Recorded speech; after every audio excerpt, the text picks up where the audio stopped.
Alors là les gars, pour tous ceux qui disaient que SAO c'est hyper niais, c'est pas violent, c'est tout niais, c'est tout gentil, c'est tout mignon, il se passera jamais rien de mal. Et bah les amis, rien qu'avec cet épisode là, l'épisode 10 de SAO Alicization, vous avez tous tort. Je vous avais prévenu les amis qu'à partir de l'épisode 9 et l'épisode 10 ça allait commencer à être épique, ça commençait à être violent, ça allait être vraiment hyper cool. Vous m'avez pas cru, bah maintenant au moins vous pouvez dire que j'ai raison. La saison d'Alicization est enfin lancée les amis, là on va avoir droit à un début d'arc totalement épique. Vous êtes pas prêts par la suite, à chaque fois que je le dis, vous me croyez pas, mais là finalement les amis, ça arrive. J'ai raison depuis le début, ce sera encore plus le cas dès la semaine prochaine et même dès aujourd'hui. On a eu droit à un épisode méga intéressant avec un Neo Geo qui a su rompre le sceau du système, qui a su dépasser les limites du système, qui a su briser le sceau justement de l'alerte système. Il a su transgresser les règles de la table des interdits, il a su prendre conscience enfin en lui que la table des interdits, finalement les règles qui régissent le monde de l'Underworld sont totalement inutiles et sont totalement fausse, que tu dois forcément faire plus confiance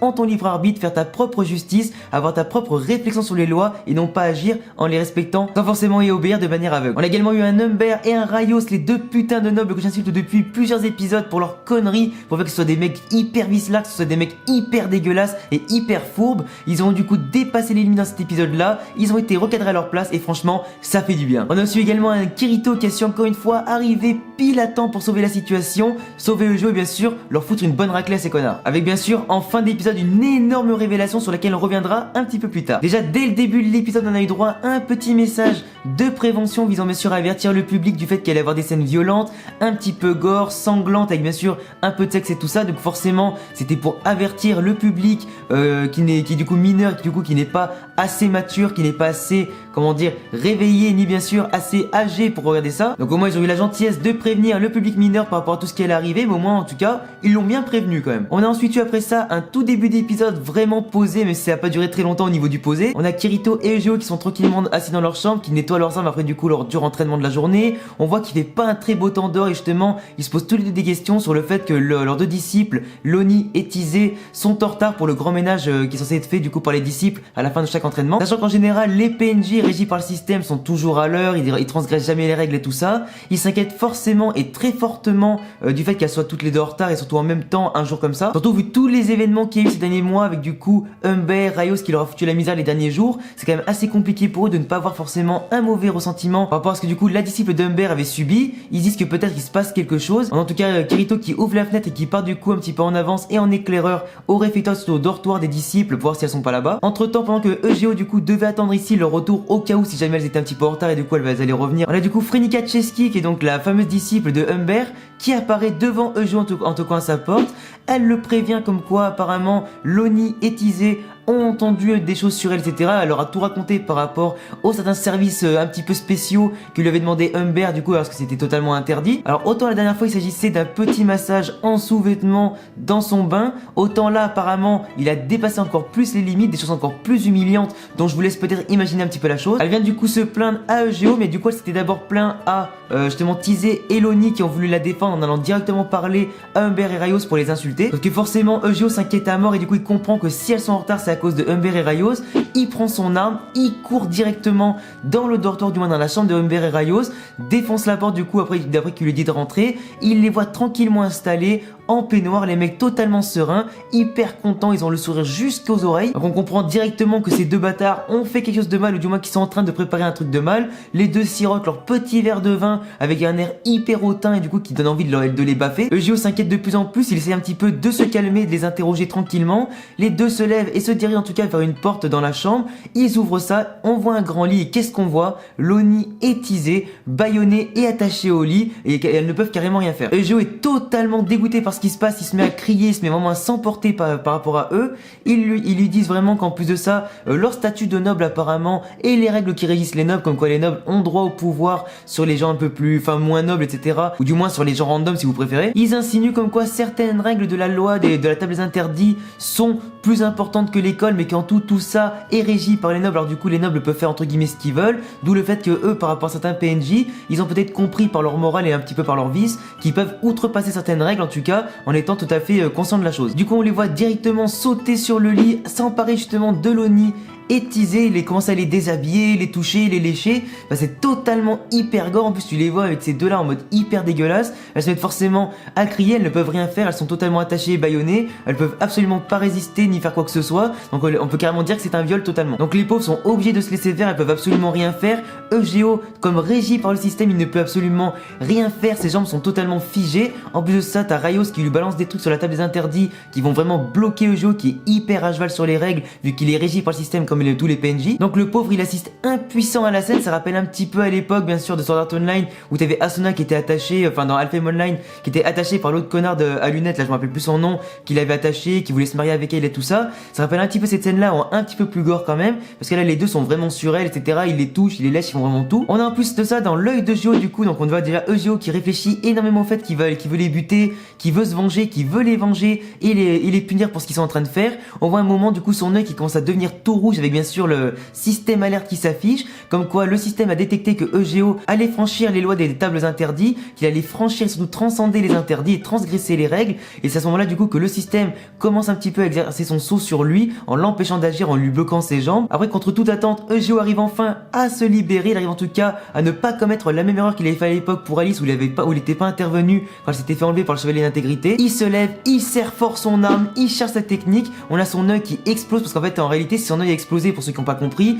comme c'était dans l'œil de Geo qui était contenu le sceau du système, comme le sceau a sauté du coup en même temps que son œil du coup que le système, forcément il a pu agir comme bon lui semblait avec du coup tout son libre arbitre. Il a foncé directement avec sa technique d'épée, il a tranché le bras d'Humber qui a donc pu lâcher enfin du coup Teasé qui était sous son emprise et également Loni. Il est totalement au PLS, on voit du sang qui gicle partout sur le lit, sur les deux filles, sur Raios, de partout. Il est totalement paniqué, il a hyper mal, il voit en tout cas que sa durée de vie et que ses points de vie commencent à diminuer de plus en plus. On le verra du coup un petit peu plus tard détacher un lien sur Loni pour aller ensuite se faire un garrot et empêcher de perdre du sang. Du coup malheureusement comme du coup Geo a enfreint le système, il est totalement vidé de son énergie, il est par terre, il peut quasiment plus bouger avec un œil en moins. On a Raios qui se dirige tranquillement vers le mur pour récupérer une de ses épées pour aller punir entre guillemets Geo qui ne peut plus rien faire. Donc en plus il nous dit bien une petite phrase comme quoi il avait jamais vu quelqu'un qui franchissait de lui-même les interdits. Il est en même temps choqué, en même temps réjoui, parce que du coup il va pouvoir enfin entre guillemets justifier des violences sur Geo en punissant entre guillemets un hors-la-loi. Et c'est aussi à ce moment-là que Kirito, tant bien que mal, arrive encore une fois juste à temps en tant que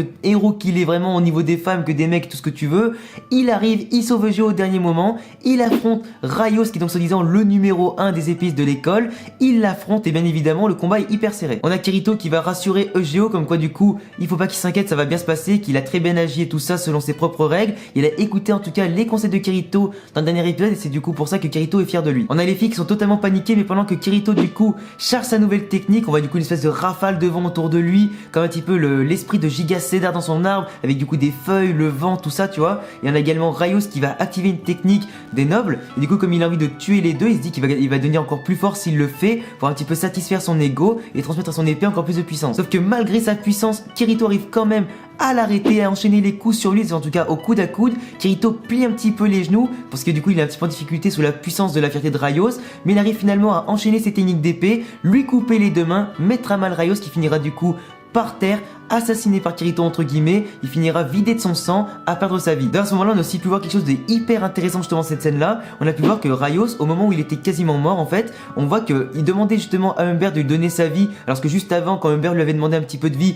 il avait dit non. En fait je crois que le transfert de vie entre les deux, ou du moins le transfert d'énergie, ou le fait qu'il ait perdu son sang, qu'il peut plus le donner ou je sais pas quoi, ou que c'était certaines magies, je crois que c'est hyper interdit par les tables des interdits. Et justement à ce moment là de sa vie, Raios était bloqué entre le fait de suivre la loi des interdits ou penser à sa propre vie en fait. Mais comme tous les PNJ sont régis par les tables des interdits, elles ont pris le dessus sur sa propre morale et forcément il savait plus quoi faire, il s'est mis à bugger, la floodlight a totalement été détraquée comme on l'a vu avec notamment les petits effets de trucs virtuels en gros quand t'as un bug, et du coup finalement Raios a totalement pété un plomb, son énergie, son esprit également aussi, et forcément il est mort, vidé de son sang et de son énergie. Alors si juste avant on a compris que Raios et Humber pouvaient outrepasser certains vices, avec certaines règles par rapport à leurs vices, ça marche pas forcément sur toute la table des interdits, pas sur toutes les règles qui régissent ce monde, parce qu'en fait le vice peut te faire contourner certaines règles, mais par contre sur des faits de base, tu ne peux pas les contourner, tu pourras pas le nier par rapport au système. Donc forcément, il s'est retrouvé un petit peu entre deux murs à l'instant là, et du coup, il est mort avec un petit peu la connerie du vice. Donc finalement, le karma s'est retourné sur Aios,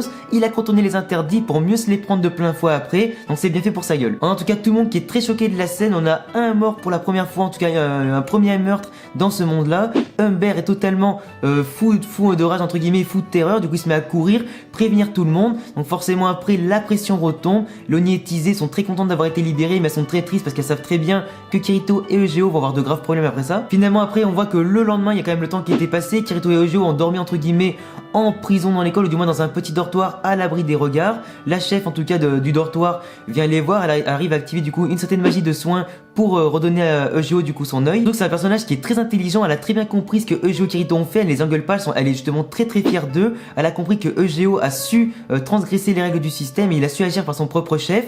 Elle-même dans son passé, elle a essayé plusieurs fois de transgresser les règles pour sauver des gens qui lui étaient chers ou justement faire des actions en particulier. Elle a jamais réussi, c'est pour ça du coup qu'elle a félicité Eugeo pour son exploit, elle est vraiment très contente pour lui. Et d'un côté, elle sait très bien que Kirito n'est pas un humain comme les autres dans cet univers-là, elle sait qu'il cache un grand secret, qu'il est pas du tout comme les autres, qu'il vient forcément d'ailleurs, du moins qu'il a un grand potentiel en plus d'un grand secret. Elle connaîtra pas la vérité sur lui, mais en tout cas elle priera pour lui, pour que tout se passe bien pour lui et forcément pour qu'il puisse s'épanouir. Surtout qu'en plus elle parle de la fameuse grande tour dans laquelle en général on peut retrouver tous les chevaliers de l'intégrité et surtout l'église de l'Axiome. C'était à la base l'objectif clé de Eugeo et de Kirito, comme quoi ils devaient s'y rendre après leur cursus à l'école, puis après avoir remporté le grand tournoi des épéistes, etc. et surtout devant l'empereur. Et finalement la tour, on devine bien qu'ils vont y aller un petit peu plus tard, et en attendant ils doivent être livrés à une personne qui est venue les chercher. On se doute bien qu'à la fin c'est un chevalier d'intégrité qui vient les chercher, tout comme il l'avait fait à l'époque pour Alice quand elle avait enfreint les règles, etc. dans le monde des ténèbres. Donc juste avant on avait vu justement la petite tête du système qui s'était ouverte, la petite fenêtre du système qui était ouverte, avec l'observateur qui les a regardés, qui a tracé leur identifiant, et également leur action. Au final ils se retrouvent bien tous les deux avec leurs armes devant un chevalier de l'intégrité. Cette personne-là, on la connaît, elle a une chevelure blonde, les yeux bleus, elle se retourne, c'est bien sûr Alice. Alice qui se présente d'ailleurs devant eux comme Alice Synthesis Zerti, parce qu'en réalité tous les chevaliers de l'intégrité et de l'église de l'Axiome ont leur prénom, Synthesis dans leur nom, également un numéro qui est défini par rapport à leur ordre, je crois c'était quoi, c'était un ordre de rang entre guillemets, pour dire leur noblesse, également pour leur puissance. Ou alors je sais plus, c'était simplement le nom d'apparition, ou du moins l'ordre des chevaliers qui ont intégré du coup l'église de l'Axiome à la suite quoi. En tout cas là où justement c'est hyper impressionnant, c'est que du coup tu vois que le but de leur voyage à la base, c'est tout le but d'être épéiste, d'aller dans l'école, de franchir les étapes, de gagner les tournois, etc. pour intégrer l'église de l'Axiome et surtout y entrer pour sauver Alice. Au final leur but de leur aventure c'est bien sûr de sauver Alice, ou du moins de la retrouver. Ils la revoient maintenant devant eux, elle a pas l'air en tout cas de les reconnaître, on ne sait pas encore si on verra ça un petit peu plus tard, mais en tout cas d'après là elle a pas l'air de les reconnaître. Eugeo est hyper choqué de revoir son ami d'enfance qu'il a tant recherché, qu'il a tant aimé entre guillemets, et qu'il revoit enfin devant lui. Pour Kirito c'est pareil, il comprend pas ce qui arrive, il comprend pas pourquoi Alice est devant eux. On verra ça à mon avis au prochain épisode et j'ai en tout cas très hâte de voir la suite. Donc voilà les gars, c'est tout pour cet épisode 10 d'SAO Alicization, avec bien sûr la petite review analyse comme on l'a fait d'habitude. J'ai tout résumé par rapport à tout ce qui s'est passé, que ce soit du coup l'introduction, que ce soit également le petit combat avec Eugeo, le fait qu'il ait transgressé les règles du système, Humber et Raios par rapport à leur noblesse, par rapport aux règles du système, leur vice pour les contourner, le fait que ça s'est retourné contre eux, Kirito qui est intervenu, le petit combat, le retour d'Alice dans la série. C'est vraiment un truc de fou ce qui se passe les amis, ça va être de mieux en mieux croyez-moi. SAO Alicization est bien sûr la meilleure série de Sword Art Online tout confondu, ça va être une dinguerie, donc je compte sur vous les amis pour être de plus en plus nombreux à suivre cet animé parce que c'est vraiment une tuerie. En attendant les amis, si vous aimez SAO, si vous aimez les mangas, les animés, les jeux vidéo et mon contenu en général sur avec toutes mes vidéos, je vous laisse vous abonner, me laisser un pouce bleu, me donner vos impressions sur cet épisode là en commentaire, ça fera plaisir de vous lire. J'ai également le lien de tous mes réseaux sociaux en description et à bientôt pour une prochaine vidéo. Ciao les gars.